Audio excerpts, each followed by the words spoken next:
देखिए आप लोग का ये आपको कंपाउंड बीम है। अभी तक हमने क्वेश्चन जो करी थी वो सिंपली सपोर्टेड बीम और सिंपल सा जो बीम था, जो बीम चैप्टर में हम लोग पढ़ चुके थे कि सिंपली सपोर्टेड है। आवाज़ जा रही है? Yes ma'am. Okay yes ma'am. Yes ma'am, clear है। ओके, ये कैंटिलीवर बीम थी, ओवरहैंग बीम है ना। तो ये एक सिंपल बीम थी जिसकी हमने जो डिटर्मिनेट होती थी, हमें तो मैकेनिक्स में सिर्फ डिटर्मिनेट बीम पढ़नी है ना। दैट इज ईजिली हम उसको सॉल्व कर ले सिंपल सा इक्विलिब्रियम कंडीशन के हेल्प से, है ना। इक्विलिब्रियम कंडीशन का जो हेल्प होता है, जैसे summation F Y equal to zero, summation F X equal to zero, summation moment about a point hinge और रोलर इक्वल टू जीरो। तो ये सब कंडीशन से हम अप्लाई कर लेते हैं तो डिटर्मिनेट कहलाती है। तो डिटर्मिनेट बीम को हम अभी एनालिसिस कर चुके थे, और जिसमें क्या था, सिंपली सपोर्टेड, कैंटिलीवर और ओवरहैंग, है ना, ओवरहैंग बीम, है ना। तो ये तीन हम पढ़ चुके थे। अब यहाँ पे आता है कंपाउंड बीम। तो कंपाउंड बीम भी क्या होता है, डिटर्मिनेट ही होता है, डिटर्मिनेट बीम की कैटेगरी में ही आती है डिटर्मिनेट बीम। इसमें क्या होता है, या तो दो सिंपली सपोर्टेड बीम को कंबाइंड कर सकते हैं, कैंटिलीवर बीम हो सकता है एक, और एक सिंपली सपोर्टेड बीम हो सकता है, दो कैंटिलीवर बीम हो सकता है ना, एक ओवरहैंग बीम हो सकता है, ओवरहैंग बीम और प्लस में कैंटिलीवर बीम। तो कुछ इस तरह से कम्बिनेशन हो सकता है। ऐसा हो सकता है कि एक बीच में इंटरनल हिंज हम प्रोवाइड कर सकते हैं कि एक कंटिन्यूअस बीम है, कंटिन्यूअस बीम है विद इंटरनल हिंज। तो जब भी इंटरनल हिंज हम प्रोवाइड कर देते हैं तो कंटिन्यूअस बीम जो होती है, कंटिन्यूअस बीम ऐसे तो ये इनडिटर्मिनेट होती है ना, इनडिटर्मिनेट बीम। अभी तक इनडिटर्मिनेट और डिटर्मिनेट समझ में आ ही गया होगा। कंपाउंड बीम जो होता है वो इनडिटर्मिनेट होता है, और इसको इनडिटर्मिनेट को डिटर्मिनेट करने के लिए क्या करते हैं, इंटरनल हिंज प्रोवाइड करते हैं।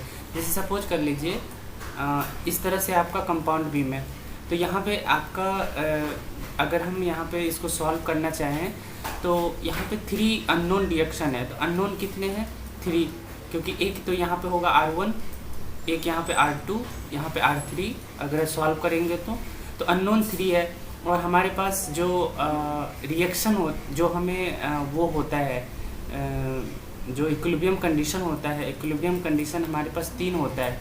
बट 3 क्या है, summation F X equal to zero, summation F Y equal to zero और summation M equal to zero, है ना, मोमेंट, है ना। बट यहाँ पे क्या है, देखो यहाँ पे है आपका हॉरिजॉन्टल डायरेक्शन में कुछ है ही नहीं।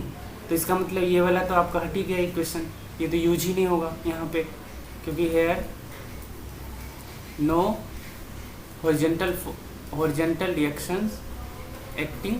तो जब कोई हॉरिजॉन्टल रिएक्शन एक्टिंग नहीं कर रहा है तो क्या होगा, ये वाला इक्वेशन तो कोई मतलब यूजलेस हो गया। तो हमारे पास क्या है, 2 ही इक्वेशन है। तो अब हमारे पास जब 2 ही इक्वेशन है और एक अननोन है, तो इसका मतलब क्या हो गया, एक ऐसा कंडीशन अप्लाई करना पड़ेगा, इस बीम में डालना पड़ेगा एक ऐसा कंडीशन जहाँ पे एक एक्स्ट्रा इक्विलिब्रियम इक्वेशन बने, एक एक्स्ट्रा इक्वेशन बने, है ना। क्योंकि अननोन 3 है तो 3 इक्वेशन चाहिए। जब भी हम लोग सॉल्व करते हैं 2x + 2y + 3z = समथिंग, और तो 3 इक्वेशन होता है ना, तभी x, y और z का वैल्यू निकल पाता है। तो उसी तरह से यहाँ 3 अननोन है तो 3 इक्वेशन चाहिए, बट इस कंडीशन में तो 2 ही इक्वेशन है ना। तो इसके लिए हम लोग क्या करते हैं, इंटरनल हिंज प्रोवाइड करते हैं। अगर कहीं पे भी एक इंटरनल हिंज प्रोवाइड कर देंगे, कुछ इस तरह से इंटरनल हिंज का नोटेशन होता है, इंटरनल हिंज बोलते हैं इसे, है ना। अगर हम इंटरनल हिंज प्रोवाइड कर देते हैं तो क्या होता है, ये जो कंटिन्यूअस बीम थी, जो हम एक अननोन को डिटरमाइन नहीं कर पा रहे थे, तो उस अननोन को हम क्या करेंगे, यहाँ से डिटरमाइन कर सकते हैं। ओके, तो इसी तरह के बीम को हम लोग बोलते हैं कंटिन्यूअस। जो कंटिन्यूअस बीम में अगर इंटरनल हिंज प्रोवाइड कर दिए तो वो होता है कंपाउंड बीम। ओके मैम ऐसे ही ना बोल सकते हैं, इनडिटरमाइंड स्ट्रक्चर को डिटरमाइंड में कन्वर्ट। हाँ, इनडिटर्मिनेट, हाँ, नॉट इनडिटरमाइंड, इनडिटर्मिनेट टू डिटर्मिनेट करना होता है, क्योंकि मैकेनिक्स में हमें ओनली डिटर्मिनेट स्ट्रक्चर की एनालिसिस करनी है ना। तो ये डिटर्मिनेट स्ट्रक्चर में चेंज करना है।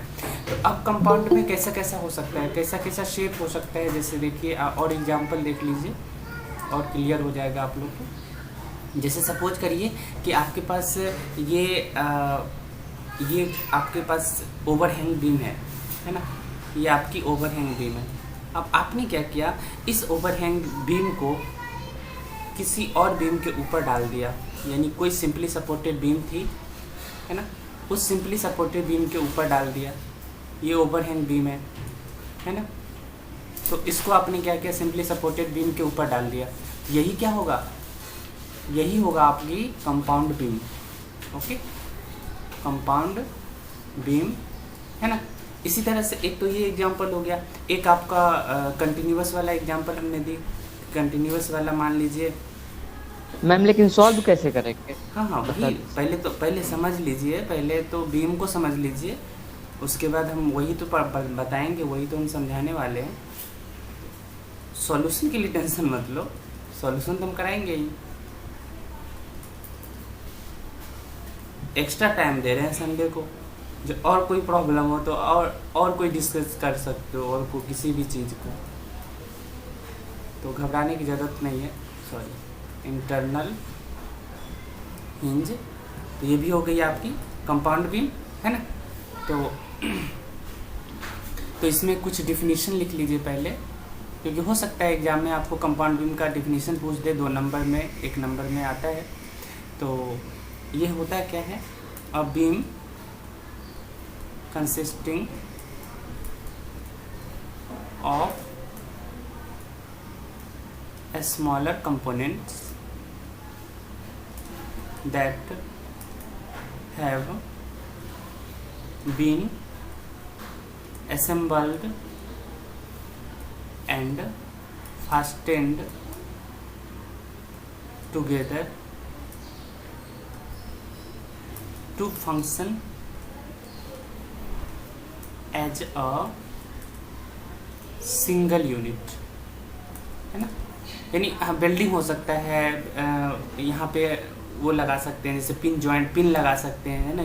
ये वाला एक बीम था और इधर से एक बीम आया और दोनों को हमने क्या किया, पिन लगा दिया यहाँ पे, है ना। तो लगा सकते हैं, उसके बाद क्या होगा, ये एक बीम की तरह ट्रीट करेगा, एक स्ट्रक्चर, एक यूनिट की तरह, सिंगल यूनिट की तरह ट्रीट करेगा। तो the beams are connected by internal hinge, है ना। तो ये सब कंपाउंड बीम होता है। अब कंपाउंड बीम को सॉल्व कैसे करेंगे वो देख लीजिए। अगर हम सपोज करते हैं कि हमने एक कंटिन्यूअस बीम ली और कंटिन्यूअस बीम को हमने क्या किया, इंटरनल हिंज प्रोवाइड कर दी। सपोज करिए यहाँ पे हम डायग्राम बना रहे हैं, ये है आपकी कंटिन्यूअस बीम,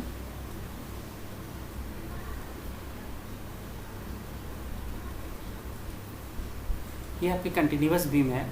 यहाँ पे क्या किया, एक इंटरनल हिंज प्रोवाइड कर दिया, है ना। ये है आपकी इंटरनल हिंज, ये आपकी ए पॉइंट है, ये आपकी बी पॉइंट, और इंटरनल हिंज वाले को सी, और ये आपकी डी, और ये ए, है ना। अब यहाँ पे कह देगा कि आपको निकालना है V A, V B, vertical reaction at A, vertical reaction at B, vertical reaction at D, है ना। इस तरह से पूछ देगा। तो अब हमें क्या करना होता है, यहाँ पे एक चीज़ ध्यान रखना होता है। अभी तक हम जब सॉल्व कर रहे थे, वी ए निकाल रहे थे, तो वी ए को डिस्प्लेसमेंट प्रोवाइड कर रहे थे, बाकी बात जितना भी सपोर्ट होता था उसको जीरो कर ले रहे थे।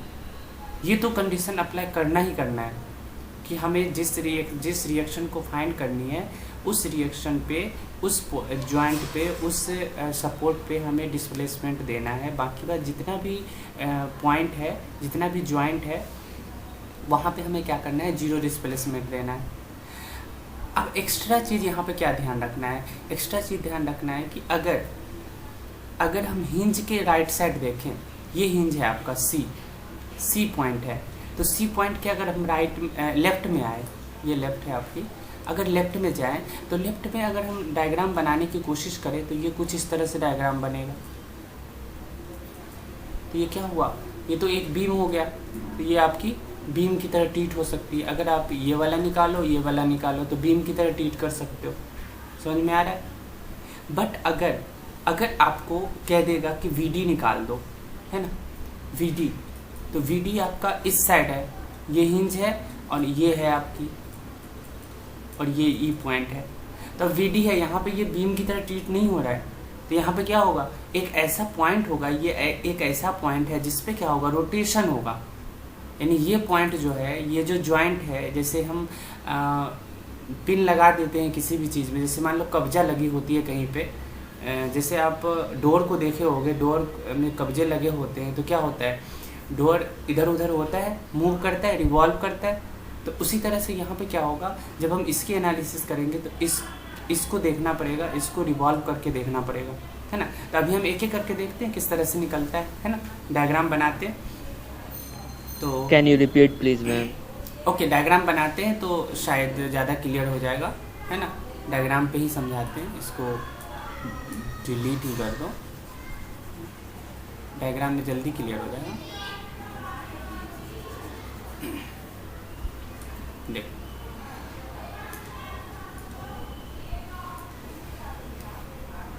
सपोज करो कि हमें कह दिया कि VA फाइंड करना है ना।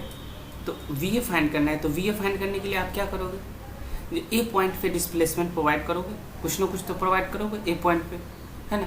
तो जब ए पॉइंट प्रोवाइड करोगे तो हमें इसको बीम लेना है, यानी यहाँ से लेके यहाँ तक वाले को बीम ट्रीट करना है। तो सेम कंडीशन हमें यूज करना होगा। तो यहाँ पे क्या हो जाएगा आपका, जब इससे डिस्प्लेसमेंट प्रोवाइड करोगे तो ये यहाँ पे आएगा, और उसके बाद ये बीम है, ए बी बीम है, तो ये क्या 0 होना चाहिए। तो इसको और इसको मिलाओगे पहले आप, है ना, इसको मिलाओगे। अब इमेजिन करो कि अगर बगल में कोई पिन लगा हुआ होगा तो क्या होगा, ये पिन भी नीचे आएगा ना, ये पिन कुछ यहाँ पे आएगा, इस पॉइंट पे आएगा, क्योंकि ये पूरा बीम है, ये पूरा एक रॉड है ऐसे समझ लो। इस रॉड को यहाँ पे ऐसे समझ लो कि यहाँ पे रखा हुआ है, इस पॉइंट पे ये रॉड जो है ये रखा हुआ है, इस पॉइंट पे तो हमने हटा ही दिया, तो ये ऊपर उठा दिया इसको। तो ये जब रखा हुआ है तो ये रॉड क्या होगा, डायरेक्ट आपका स्ट्रेट लाइन हो जाएगा, ये आपकी यहाँ पे आ जाएगी इस तरह से। मैम थोड़ा कर्सर बढ़ा लीजिए ना। ओके ओके ओके, अब दिख रहा है? नहीं दिख रहा है, चलो दिख रहा है। ओके, तो ये आपने क्या किया, इसको आपने डिस्प्लेसमेंट प्रोवाइड करी, है ना। तो इसको जब डिस्प्लेसमेंट प्रोवाइड करोगे तो यहाँ पे 0 होना चाहिए।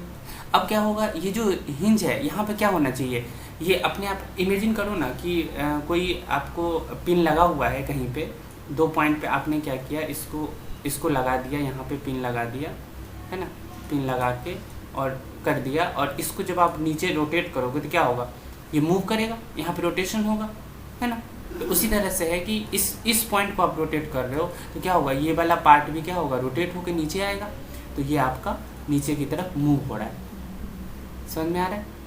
बाकी बात इधर क्या हो रहा है, अगर ये बीम की तरफ नहीं आया समझ में? नो, देखो ऐसे देखो, ऐसे देखो, ये आपका रॉड है ना, ये रॉड है आपका, और यहाँ पे आपका कुछ हिंज लगा हुआ है, ये इंटरनल हिंज है, एक कप ऐसे समझो पिन लगा हुआ है ना। दोनों साइड से पिन लगा के बीच में क्या बोलेंगे उसको आम भाषा में, काटी, हाँ ऐसे समझ लो, काटी। तो वैसे अगर कील लगाओगे तो कील लगाने से क्या होता है, वो मूव नहीं करता है, वो मतलब एक रोटेशन वहाँ पे प्रिवेंट हो जाता है ना। लेकिन आप पिन लगाते हो, जो पिन होता है, एक पिन भी होता है जो कब्जा टाइप का होता है पिन, जिसमें क्या होता है उसको फोल्ड करना होता है। जब आप उसमें कील टाइप का ही होता है वो, है ना, कील टाइप का होता है, और उसको जब लगाते हो तो फिर वहाँ पे ये हल्का सा यहाँ पे क्या होता है, मूव होने की कोशिश करता है, यानी उतना रिजिड नहीं होता है, ये फ्लेक्सिबल होता है, ऐसे समझो। डोर में जो लगा रहा था साइड में वो ले सकते हैं। हाँ वो तो इजीली, वही चीज़ तो हम कब्जा बता रही थी ना उस समय से, मैं कब्जा बता रही हूँ।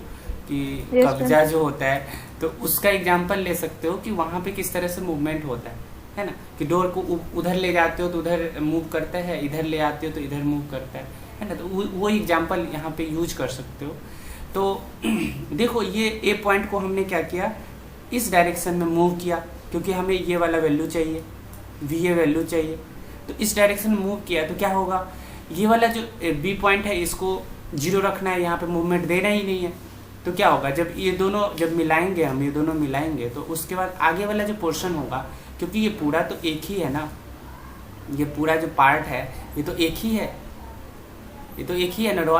रॉड समझ लो, बीम को छोड़ दो, ध्यान से हटा दो, ऐसे समझ लो रॉड है, तो ये रॉड एक ही है ना। अब यहाँ पे हमने क्या किया है, कुछ जॉइंट लगाया हुआ है, तो ये एक रॉड है। तो जब यहाँ पे मूव करेंगे तो ये रॉड तो नीचे की तरफ ही तो आएगा, ऊपर की तरफ तो जाएगा नहीं, तो ये नीचे की तरफ आ गया। ओके, तो ये आपकी हो गई। तो इसको आप क्या कर सकते हो, क्या क्या खुल जा रहा है, तो इसका डायग्राम ये शीशो जैसे है, ये बच्चा का झूला जैसे होता है, एक साइड बैठता है तो एक साइड ऊपर चला जाता है, एक हाँ साइड हाँ, नीचे ऐसे चला भी ऐसे भी कह सकते हो। हाँ, ये आपका बीच में आपका व्हील हो गया, जो Seesaw। झूला में होता है। ओके, है ना। तो ये इस तरह से हाँ, भी ठीक समझ है। है ना, इस तरह से हम लोग समझ। बच्चा में खेलते थे ना, एक दोस्तों तरफ हाँ। बैठ के बीच में कुछ नहीं, मुझे डर लगता था ना, तो और इसीलिए मुझे याद उसके है। बाद एक बार हट जाते थे, फट। हाँ, गिराने हाँ, के। ऊपर चला जाएगा। हाँ हाँ चलो ठीक है, देखो इधर। तो आप जब वी ए निकालोगे तो वी ए का डायग्राम कैसा बनाओगे, ये आपका वी ए का डायग्राम हो जाएगा। इधर हमें लेना ही नहीं, इधर का वैल्यू जब वी ए का कंडीशन होगा तो हमें बीम पहले से ही हमें पूरा एक बीम मिल गया है, तो बीम का एनालिसिस हम इजीली कर रहे हैं इधर से वी ए लेने के बाद, तो हमें इधर का कुछ लेना ही नहीं है, इस साइड का, है ना। तो ये आपका एक कंडीशन आ गया। अभी हम न्यूमेरिकल करेंगे तो उसमें और ज़्यादा क्लियर होगा। अभी तो समझा रहे थे, थ्योरी तो उतना क्लियर नहीं हो रहा था, फिर मैंने डायग्राम बनाई। अब न्यूमेरिकल करेंगे तो और ज़्यादा क्लियर होगा, पहले देख लो इसको। तो यहाँ से आप जो भी सिमिलर ट्रायंगल लगेगा तो वो आप करके यहाँ पे सॉल्व कर सकते हो। अब इसके बाद क्या करना है कि वी वी निकालना है। अब तो वी वी के लिए क्या करोगे, वी वी पॉइंट पे आपको देना पड़ेगा रोटेशन, है ना, डिफ्लेक्शन डिस्प्लेसमेंट देना पड़ेगा। तो वी वी पॉइंट पे डिस्प्लेसमेंट दोगे, तो अब देखो वी वी पॉइंट पे डिस्प्लेसमेंट देना है, तो यहाँ इस पॉइंट को आप उठाने की कोशिश करोगे। सॉरी, एक चीज़ गलत कर दी मैंने, और होगा ना, अगर ये आपकी नीचे आ रही है तो ये भी तो आपके ऊपर जाएगी, है ना, क्योंकि ये तो मूव कर रही है ना, तो ये इस तरह से आएगी, है ना। तो ये डायग्राम और आगे एक्सटेंड होगा।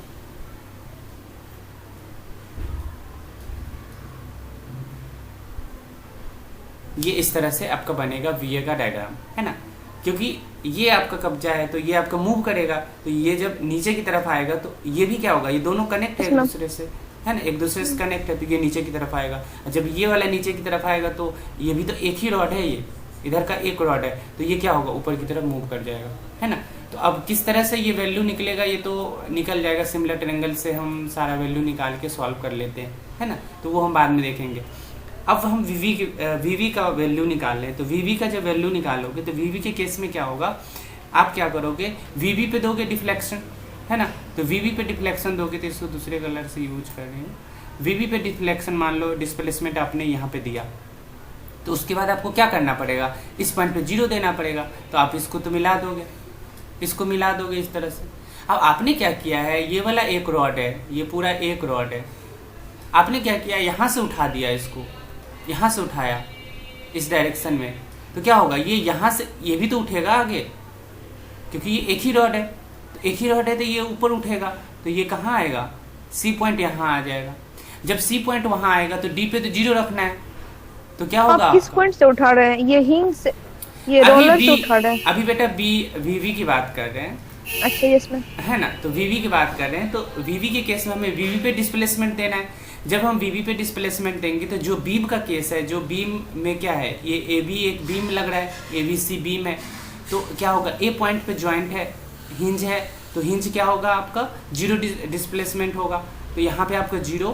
तो जब 0 करके इसको उठाने की कोशिश करोगे ऊपर की तरफ, देखो ना ये बीम है आपका, इसको आपने यहाँ से उठाया, तो यहाँ से जब बीच से उठा रहे हो तो ये हिंज वाला पार्ट तो यहाँ आ जाएगा, आ जाएगा। जब ये हिंज वाला पार्ट यहाँ, ये वाला पार्ट आपका यहाँ आ गया, ये वाला, तो ये वाला जो बीम है, ये वाला बीम, ये क्या करेगा, इसको इसी तरह से तो रोटेट करेगा, ये इस तरह से बनेगा। तो आपके पास क्या बना, आपके पास ये बन गया कुछ इस तरह से, है ना। ये हो गया, ये हो गया और ये हो गया, ये आपकी सी पॉइंट, ये आपकी बी पॉइंट और ये आपकी ए पॉइंट। तो ये कुछ इस तरह से बन जाएगा, क्योंकि हमें बी पॉइंट पे देना था, तो बी पॉइंट पे हमने वी के लिए ये डायग्राम बनाया, है ना। इसी तरह से अगर हमें डी पॉइंट पे निकालना होगा, सिर्फ डी पॉइंट की बात कर रहे हैं, डी पॉइंट पे निकालना है, तो देखिए आप लोग डी पॉइंट पे निकालने के लिए क्या करना पड़ेगा। ये डी पॉइंट है, एक नया डायग्राम बनाते हैं, नहीं तो फिर खिचड़ी बन गया है इसमें। तो ये आपकी इंटरनल हिंज है, ये आपकी डी पॉइंट है ना, ये डी पॉइंट है, ये सी पॉइंट है, ये आपकी बी पॉइंट है और ये आपकी ए पॉइंट है ना। आपको डी पॉइंट का रिएक्शन चाहिए, यानी वी चाहिए। अब तो वी पे डिस्प्लेसमेंट, डी पॉइंट पे डिस्प्लेसमेंट देना है, तो डी पॉइंट पे डिस्प्लेसमेंट क्या होगा, देखो इसको डिस्प्लेसमेंट देना है, इसको आप उठा रहे हो ऊपर की तरफ। तो मैम पार्ट वाइज में करेंगे। हाँ देख लो ना, एक एक करके कर रहे हैं ना। पहले हमने वी निकाल, ये देख लिया, वी देख लिया, अब हमें वी देखना है। तो वी के केस में क्या करोगे, डी पॉइंट को डिस्प्लेसमेंट दोगे थोड़ा सा। तो जब ये डी पॉइंट को उठाओगे आप, तो क्या होगा, इधर कुछ है ही नहीं जो इसको रोटेट करने की, इसको प्रिवेंट करने की कोशिश करे, तो ये क्या होगा, ये वाला पार्ट ऊपर आ जाएगा। तो ये कुछ इस तरह से बन जाएगा कि, और ये तो इंटरनल हिंज है, तो यहाँ पे रोटेट होगा, तो ये कुछ इस तरह से बन के आएगा। अब ये इस तरह से बन के आएगा। उसके बाद क्या होगा, जब ये इंटरनल हिंज है, अब ये वाला जो पार्ट है वो यहाँ पे भी जीरो होना चाहिए, यहाँ पे भी जीरो होना चाहिए, है ना। यही तो हम करते हैं, यानी जिस पे रिएक्शन निकालना होता है उसके अलावा जितने भी जो सपोर्ट है, जितने भी रिएक्शन का पॉइंट है, वहाँ पे हमें जीरो देना है।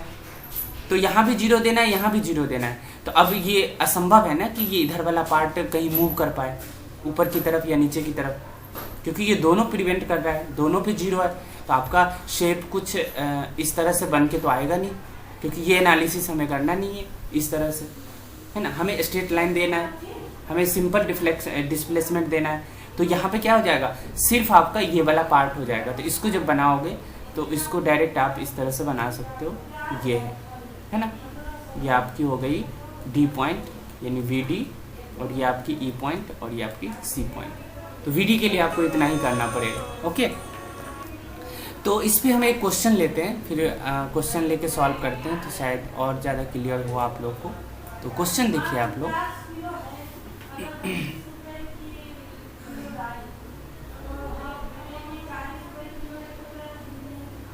Find VA, VB and VF for given beam. तो इसके लिए आपको, ये बीम है आपका,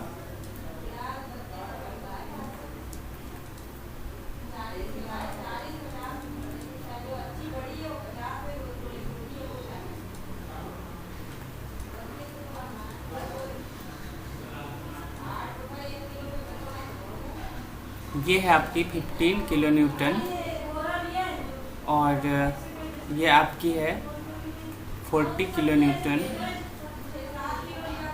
यहाँ पे एक इंटरनल हिंज है, और ये आपकी है 20 किलो न्यूटन। बस इतना ही है।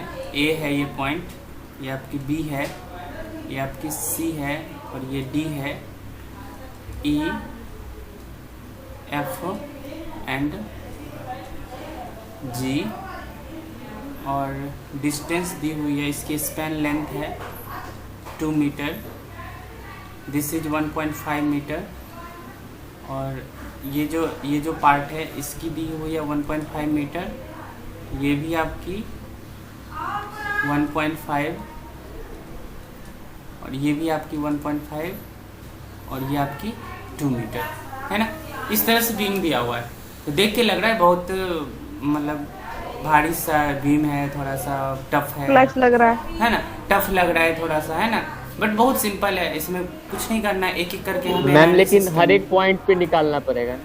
3 ही पॉइंट कितना तो है लगेगा? बाबू, 3 पॉइंट है, कितना मेहनत लगेगा 3 पॉइंट को निकालने में। तो हम एक एक करके चलते हैं, VA निकालते हैं, है ना। तो VA देखिए, फिर से समझिए तो और ज़्यादा समझ में आएगा आपको, क्लियर होगा। तो देखिए VA पे निकालना है, तो VA पे निकालने के लिए आपको क्या करना पड़ेगा, A पॉइंट पे डिस्प्लेसमेंट देना है। तो A पॉइंट पे आपने क्या किया, डिस्प्लेसमेंट दे दिया, तो इस पॉइंट को आप ऐसे मिलाओगे, ये आपका नीचे आ जाएगा, ये आपको 0 रखना है, तो ये आपका ऊपर आ जाएगा, यही तो होगा, इसी तरह से तो होगा। तो ये आपका कैसा गया, ऐसे डायग्राम आया, और ये हिंज था, इंटरनल हिंज था, तो ये यहाँ आ गया, और फिर आपका बहुत हेल्प होगा आपको आगे के सब्जेक्ट में, स्ट्रक्चर वाले सब्जेक्ट में, जो नेक्स्ट सेम में पढ़ोगे आप लोग, तो उस सब्जेक्ट में आपको ये कंसेप्ट बहुत यूज है, ये मेथड पूरा यूज है। ऐसे समझ लो कि स्ट्रक्चर एनालिसिस इसी पे बेस्ड है, इसी चैप्टर पे बेस्ड है ना। थोड़ा सा ज्योमेट्री हमें ध्यान रखना है, तो इसको मिटा दो, ऐसे समझ लो। ये वैल्यू तो आप लोग को याद रहेगा, है ना, हटा दिए मैंने, ये 1.5 है ना। तो अब हमें VA वाला पार्ट हमें पता चल गया है, तो VA को हम अलग से नहीं बनाते, इसी में हम सॉल्व कर लेते हैं। तो मान लीजिए ये अपने डेल्टा मान लिया, है ना, ये अपने डेल्टा माना, तो ये वाला पार्ट डेल्टा D, ये वाला पार्ट डेल्टा C, और ये डाउनवर्ड डायरेक्शन, ये भी डाउनवर्ड डायरेक्शन, और ये भी आपका डाउनवर्ड डायरेक्शन, ये आपका डेल्टा E, है ना, ये आपकी अपवर्ड डायरेक्शन, ये आपकी डेल्टा G, और ये भी आपकी अपवर्ड डायरेक्शन, और यहाँ पे आपकी VA, है ना। इतना समझ में आ गया।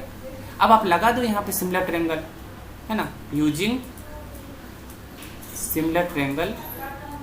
तो जब आप सिमिलर ट्रायंगल लगाओगे यहाँ पे, तो क्या होगा, देखो सिमिलर ट्रायंगल लगाओ, सिमिलर ट्रायंगल लगाने से यहाँ पे हो जाएगा आपका, मान लीजिए डेल्टा बाई 2 हमने ली, इसकी हाइट और इसकी बेस। अब हमें ये वाला ट्रायंगल को देखना है, क्योंकि जहाँ जहाँ फोर्स है वहीं का तो वैल्यू लेना होता है। तो डेल्टा C बाई 1.5 ये तो लेना नहीं है, क्योंकि यहाँ पे कोई फोर्स है नहीं। तो डेल्टा E को देखते हैं, तो क्या होगा, delta E by similar triangle ये भी है ना, ये वाला ट्रायंगल और ये वाला ट्रायंगल सिमिलर है ना, ये वाला ट्रायंगल सिमिलर है ना। तो यहाँ पे स्लोप सबका सेम होता है, ये स्लोप 0.5 नीचे, एक रेशियो में होता है, सेम नहीं होता है, एक रेशियो में होता है, एक प्रोपोर्शन में होता है। तो ये आपका क्या हो जाएगा, डेल्टा E बाई 1.5, ये 1.5 है ना, यहाँ से यहाँ तक, है ना।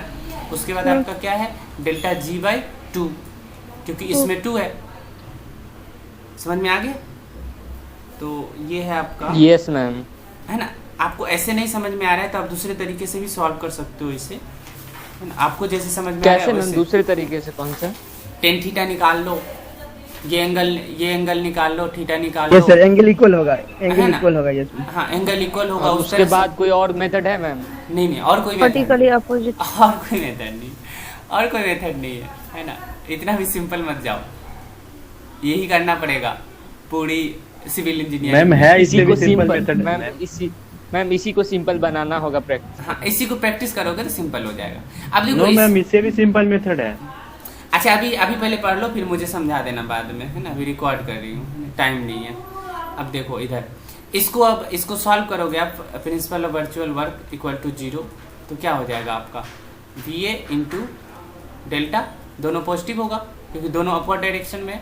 उसके बाद नेक्स्ट देखो 20, दोनों सेम डायरेक्शन में, नीचे की डायरेक्शन में, तो 20 इंटू डेल्टा C, है ना। उसके बाद देखो ये आपकी 40 इंटू डेल्टा E, दोनों सेम डायरेक्शन में, और ये आपकी जो है 15 इंटू डेल्टा G, ये दोनों अपोजिट डायरेक्शन में था। तो यहाँ से आपका VA का वैल्यू आ जाएगा, है ना। तो VA की वैल्यू जो आ रही है वो -30 के करीब आ रही है। तो आप लोग देख लेना सॉल्व करके, आई होप कि सही हो ये वैल्यू, है ना। मैंने सॉल्व नहीं करी है, मैंने सिर्फ वैल्यू लिख ली है। मैम RS खुरमी के बुक में है ये? ये शायद होगी, उसमें होगी शायद, है ना, उसमें होगी। तो ये आपकी वी ए निकल गई। अब आप चलो वी बी पे, है ना। तो वी बी को निकालने के लिए आप क्या करोगे, डायग्राम आप लोग को कॉपी है नोट से, आप लोग को कॉपी में सॉल्व करोगे नोटबुक में, तो आप लोग बार बार नहीं बनाओगे पूरे बीम, है ना। उसी में एनालिसिस करके आप अलग से सिर्फ सिंपल डायग्राम बनाना कि ए यहाँ पे है, यहाँ पे आपकी बी पॉइंट है, यहाँ पे आपकी सी पॉइंट है, यहाँ पे आपकी डी पॉइंट है, ये ई पॉइंट है, और ये आपकी एफ पॉइंट है, और ये आपकी जी पॉइंट है ना। तो आपको निकालना है वी बी। तो वी बी के लिए क्या करोगे, यहाँ पे डिस्प्लेसमेंट दोगे कुछ ना कुछ, तो यहाँ पे डिस्प्लेसमेंट प्रोवाइड करना है। तो यहाँ पे डिस्प्लेसमेंट होगा तो ये वाला पार्ट ऊपर आएगा। और आपके पास क्या है, इंटरनल हिंज क्या है, इंटरनल हिंज जो है आपका डी है ना, आई थिंक या डी है। तो इंटरनल हिंज डी है तो क्या होगा, इसको आपने ऊपर उठाया है तो ये इसको क्या करना है, यहाँ पे कुछ है नहीं, यहाँ पे कोई सपोर्ट नहीं है, ध्यान रहे। ऐसा मत कर देना सी को आप 0 कर लेना, क्योंकि यहाँ पे कोई सपोर्ट नहीं है। सपोर्ट आपका ये था आपका सपोर्ट, ये आपकी सपोर्ट कहाँ गई, ये सपोर्ट और ये सपोर्ट, है ना। 3 सपोर्ट थी यहाँ पे और यहाँ पे, तो यहीं पे 0 करना है, तो इस पॉइंट पे 0 करना है। और तो यहाँ पे क्या हो जाएगा आपका, ये वाला रोटेट करेगा तो ये आपकी यहाँ आ जाएगी, इस तरह से आएगी, है ना। जब ये इसको इधर सॉरी गड़बड़ कर दी मैं, कहाँ रोटेट कर रहे हो ये वाला पॉइंट है, तो ये पूरा एक बीम है, यानी ए डी जो है ए से डी तक पूरा एक बीम है, आपको बीम ट्रीट हो रहा है, तो ये पूरा बीम ऊपर उठेगा तो ये आपके और ऊपर आएगा, है ना। तो ये यहाँ तक आपकी ऊपर जा रहा है डी पॉइंट तक। अब आपको क्या करना है, एफ पॉइंट पे 0 करना है, तो एफ पॉइंट पे 0 करने के लिए आपको क्या करना पड़ेगा, इसको यहीं तो लाना पड़ेगा। तो ये कुछ इस तरह से बनेगा। तो ये आपकी क्या है, डेल्टा डी तो यूज करने की ज़रूरत नहीं है, सिर्फ ये हमें लेना है डेल्टा सी, डेल्टा बी, और यहाँ पे भी एक वैल्यू था यानी फोर्स थी, तो डेल्टा ई, और यहाँ पे क्या हो गई, ये आपकी डाउनवर्ड हो गई डेल्टा जी। यहाँ पे आपकी फोर्स थी, फोर्स को दूसरे कलर से ले लो, यहाँ पे फोर्स थी आपकी 15 किलो न्यूटन, और यहाँ पे फोर्स थी 40 किलो न्यूटन, और यहाँ पे सी पॉइंट पे फोर्स थी 20 किलो न्यूटन, है ना। तो अब यहाँ पे भी सिमिलर ट्रायंगल लगाओगे तो सिमिलर ट्रायंगल से आपको डेल्टा बी, डेल्टा सी और डेल्टा डी ये सब में रिलेशन आ जाएगा, है ना। उसके बाद फिर सॉल्व कर दो, तो सॉल्व करो virtual work done equal to 0, तो यहाँ पे क्या हो जाएगा आपका 20 इंटू डेल्टा सी, दोनों अपोजिट डायरेक्शन में, तो माइनस हो गया, और यहाँ पे प्लस हो जाएगा delta B into V B, ये आपकी वी बी है ना। तो उसके बाद देखो, उसके बाद 40 को लो, तो 40 में भी अपोजिट डायरेक्शन है, 40 इंटू डेल्टा ई, और आपका जो ये वाला पार्ट है 15 है ना, 15 इंटू डेल्टा जी, दोनों सेम डायरेक्शन में है तो पॉजिटिव हो गया। तो यहाँ से आपकी वी वी की वैल्यू आ गई, तो वी वी इक्वल टू आ गई आपकी 60 किलो न्यूटन आई थिंक, है ना। आप लोग सॉल्व करके देखना है इसे। अब नेक्स्ट है और लास्ट है, एंड कर रही हूँ क्लास को, वी एफ फाइंड करना है ना। तो वी एफ के लिए क्या करना है, डी पॉइंट, सिंपल सा देखो, फिर से डायग्राम देखो, ये आपकी वी पॉइंट एफ पॉइंट है, और यहाँ पे आपकी इंटरनल हिंज है ना। तो आपको इसको देना है डिस्प्लेसमेंट, इस पॉइंट को डिस्प्लेसमेंट देना है। तो इस पॉइंट को डिस्प्लेसमेंट दोगे तो क्या होगा, ये क्योंकि इधर से दो पहले से ही क्या है, 2 यहाँ पे सपोर्ट लगा हुआ है, तो यहाँ पे क्या हो जाएगा, ये डायरेक्ट उठ के यहाँ आ जाएगा, और जब ये उठ के यहाँ आएगा तो ये वाला पार्ट इधर तो कुछ प्रिवेंट हो ही नहीं रहा है, तो ये भी उठ के यहाँ पे आ जाएगा, है ना। तो ये आपकी डायरेक्शन हो जाएगी डेल्टा एफ, और इसकी डायरेक्शन हो जाएगी डेल्टा जी ऊपर की तरफ, और यहाँ पे फोर्स लग रही है 15 किलो न्यूटन और यहाँ पे लग रही है VF, है ना। तो ये दो ही में सॉल्व हो जाएगा, है ना। तो इसको जब सॉल्व करोगे तो ये आपकी आएगी सॉल्व होके VF इक्वल टू आएगी कुछ वैल्यू, यहाँ पे भी मैंने कुछ लिखी नहीं है, आप लोग देख लेना इसे सॉल्व करके, ओके। तो आप लोग क्या करना कि बुक में और क्वेश्चन हो, अगर किसी और बुक में भी क्वेश्चन हो तो आप लोग उसको प्रैक्टिस कर सकते हो। वहाँ कोई प्रॉब्लम हो तो आप व्हाट्सअप कर देना, बीच में भी व्हाट्सअप कर देना, बाद में क्लास में उसको डिस्कस कर लूँगा, है ना। मतलब जब भी प्रॉब्लम हो व्हाट्सअप कर लेना, फिर डिस्कस कर दूँगी मैं बाद में। ग्रुप में ही करना लेकिन, ओके, ठीक है। तो अब ऐड होके क्या करोगे? नीतीश कुमार अब ऐड हो रहा है। अरे मुख्यमंत्री नहीं बन पाओगे अगर ऐसे लेट रहोगे तो।